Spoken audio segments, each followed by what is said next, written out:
What's going on, guys? Welcome back to another video.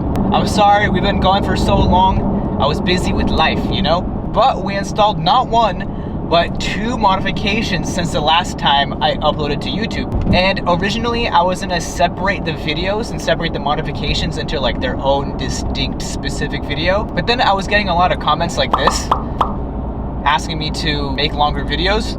So that's exactly what we're gonna be doing today. So sit back, relax, and let's go on to modification 1, which is the paddles, and then modification 2, which is the EVM.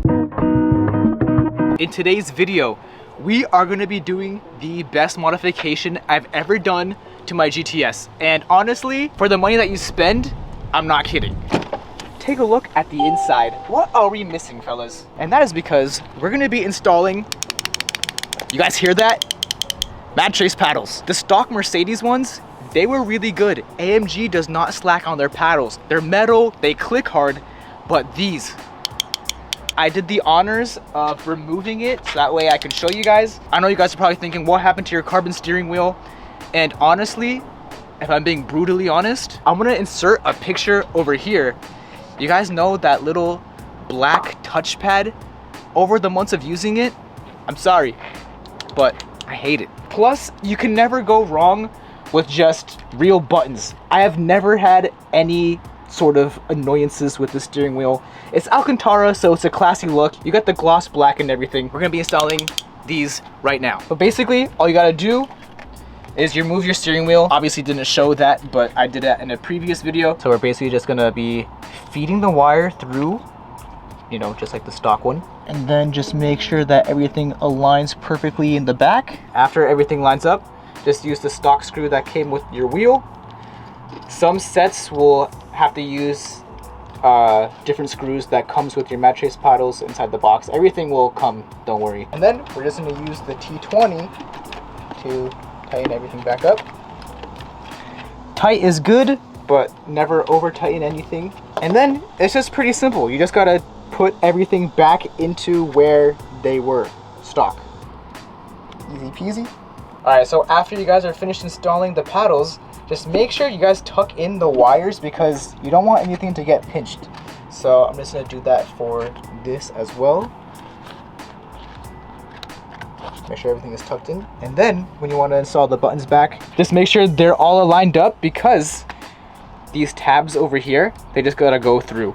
Otherwise, if it doesn't align up, you might just snap them. Once everything is aligned in, don't be afraid. You're gonna have to use some muscle to push them back in. Bada bing, bada boom.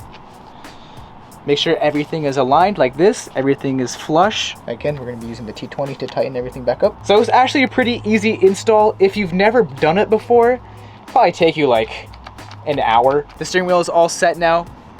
These magnetic paddles, it has such a good mechanical feeling. Like for all you AMG owners that know the AMG paddles, those feel good.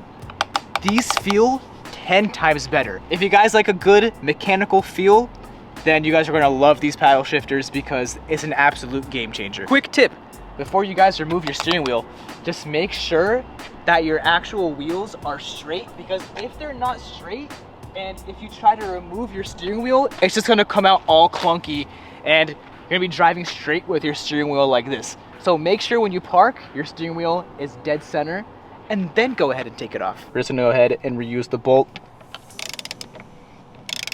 Like I mentioned before, never over tighten because then things will break and that's not good. But yeah, go ahead, button everything back in. This is the airbag. I might upgrade this to an Alcantara one. If I should, let me know because I'm planning on just keeping this one. I still like my carbon wheel, so it's not officially for sale, but if someone wants it, hit me up. I'll send it to you with the paddles, which are aftermarket, but it has the OEM style, just not the OEM click. And I'll send you the airbag as well. If you want it, just let me know. Send me a DM on Instagram. I'll give you guys like half off because I'm also not really in a rush to sell it, but this is the go-to steering wheel now. This is the final step. Plug in the airbag, make sure you hear the click, make sure everything is all tidy, and then align the airbag, push one side, push the other, boom, done. I can hear the clicks echoing off the buildings.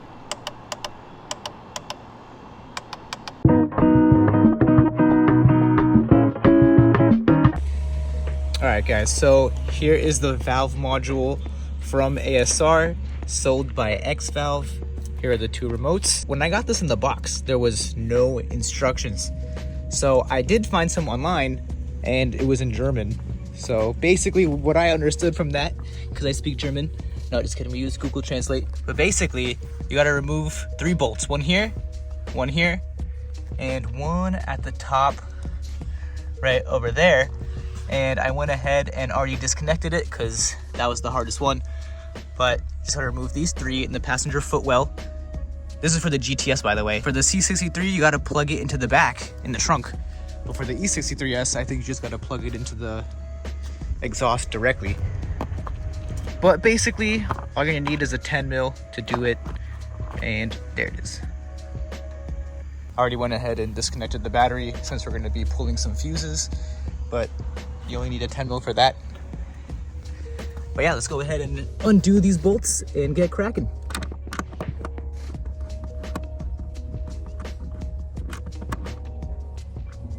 There's one, there's 2.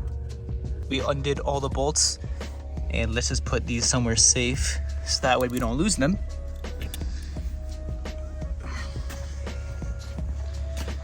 And by somewhere safe, it's over here for now. We'll grab this.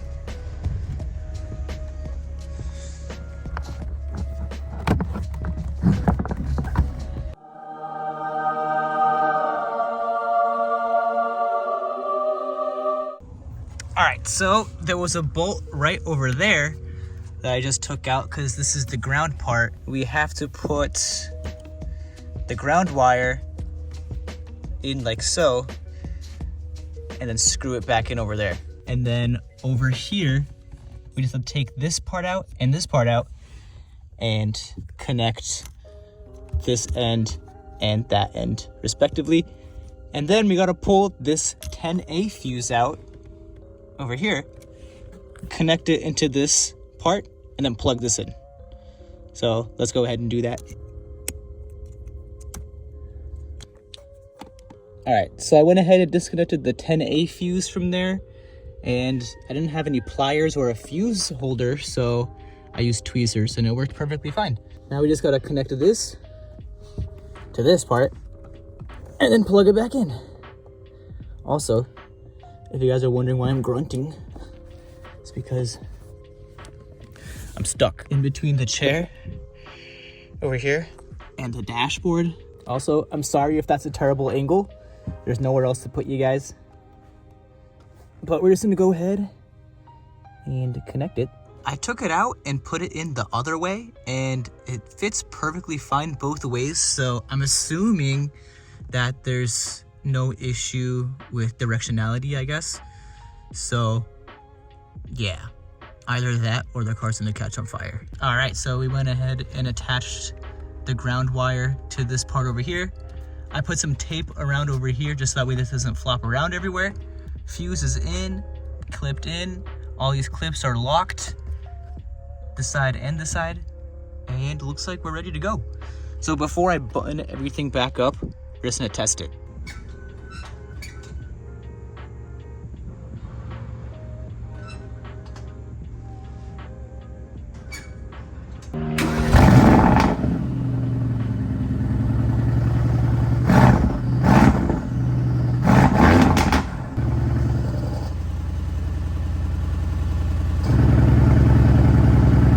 Closed right now. Open. The idle is way louder than before. This is just some magic right here. But yeah, so we gotta put these back inside over here. So I'm gonna go ahead and button her up. So it's been about a week since we installed the EVM, and oh my goodness, was this such a good modification. I'm so happy I did this. So for anyone who's asking if they should do exhaust modifications, do this first. Do the EVM first before you do a catback or downpipes, because you might be very happy with just the EVM. But obviously, if you have downpipes, that startup is gonna be a ton louder anyway. If I were to rank them in order of what you guys should do, I would probably say do the EVM first, And then if it's not loud enough for you, do the catless downpipes or the catted downpipes. And then after that, if you still want a little bit more of a sound increase, do the catback. But AMG did a pretty good job with this car, and the catback from factory is pretty much aftermarket. Like there's nothing there. I'm not sure if I mentioned this in the video while I was installing it, but Rentec sells this same exact module from ASR, except they slap their logo on it and charge almost triple the price, which I don't really see the value in paying triple the price for the same thing, so I went ahead and bought one off of eBay. Rentec sells this same exact module for triple the price, and honestly, I don't think it's worth getting it from Rentec if you have the ability to buy it from ASR. Let me dive into that a little bit more. So after checking Rentec's price, which was about $800 for the AMG GT, I was like, okay, let me go find out who manufactures it. So long story short, I went ahead and emailed ASR, and this is what they said. They basically told me that they're not allowed to sell it in the US and Canada because they have a partnership with Rentec. But all Rentec does is they took the ASR module, put their logo on it, and then charged triple the price. Rentec, come on. If you're gonna charge triple the price, at least add something of value to it. So I went ahead and searched on eBay, and X-Valve sells this ASR module. With shipping to the US, it was about $450, so it's way better than buying it from Rentec. But to be honest, that loud startup, that nice bark, honestly, if it ever came down to it and I had to spend the $800 on the Rentec one, I would just do it. Your cold startups will be insanely loud. Your warm startups will also be insanely loud. So it's a win-win. Majority of the reason why people buy this module is to have that loud startup. But what I've noticed is under 2000 RPM, you still get more of like a deeper tone. It's kind of hard to explain, but even with all my exhaust modifications, this EVM provided some nice extra down low grunt. Before the EVM was installed, even if you had the exhaust button open and you tried to do a cold startup, you would turn the car on, and then for the first 2 seconds or something, the valves would be closed and then it would open, which was really annoying because I really wanted that nice loud bark, you know?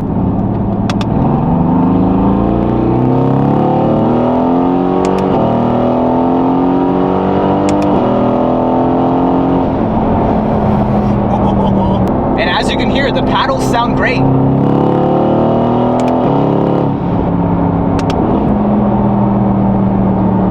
Such a good feeling. I've had these paddles on for about 3 months now, and I know I'm not tired of it, and I don't think I ever will be. Some people might say like, oh, the clicks might get annoying, but for me, it's not. It just feels really good.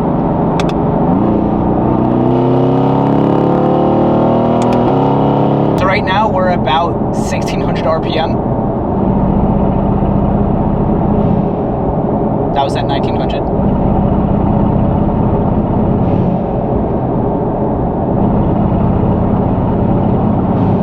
So down low, you do get that nice, aggressive exhaust note.